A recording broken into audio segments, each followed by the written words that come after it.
Hello and welcome to the other 167, जहां मैं परवीन एक बार फिर आपसे जुड़ रही हूँ। नया साल नए जोश और नए गोल्स को लेकर आता है, तो आइए अपने लिए भी कुछ गोल्स ढूंढते हैं। एक डिसाइसिव बैटल या जंग से, जिसमें एक तरफ था गुमनाम चरवाहा और दूसरी तरफ हथियारों से लैस बिग जायंट। नाम तो आपने पहचान ही लिए होंगे। तो क्या डेविड या दाऊद ने बस गोफन घुमाया और बिग जायंट गोलायत मारा गया, या उसने कोई स्ट्रेटेजी प्लान की, रणनीति बनाई?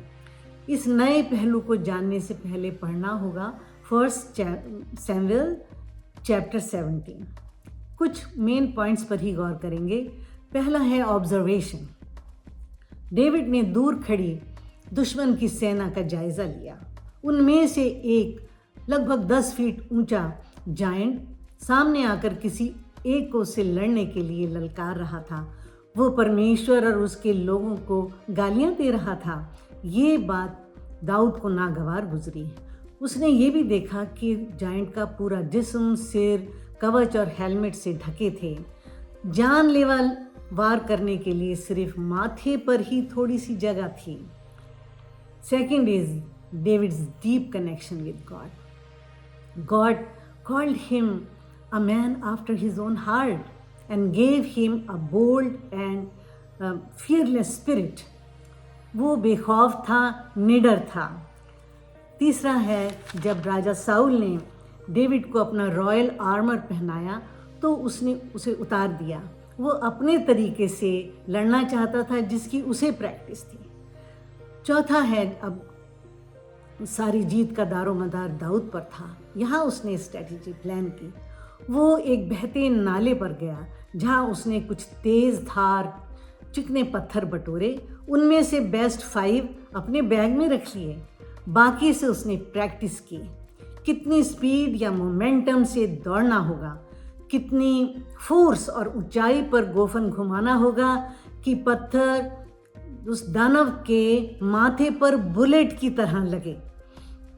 और उसने प्रार्थना तो ज़रूर की होगी। पांचवा है दाऊद की ईमान से भरी जीत की ललकार।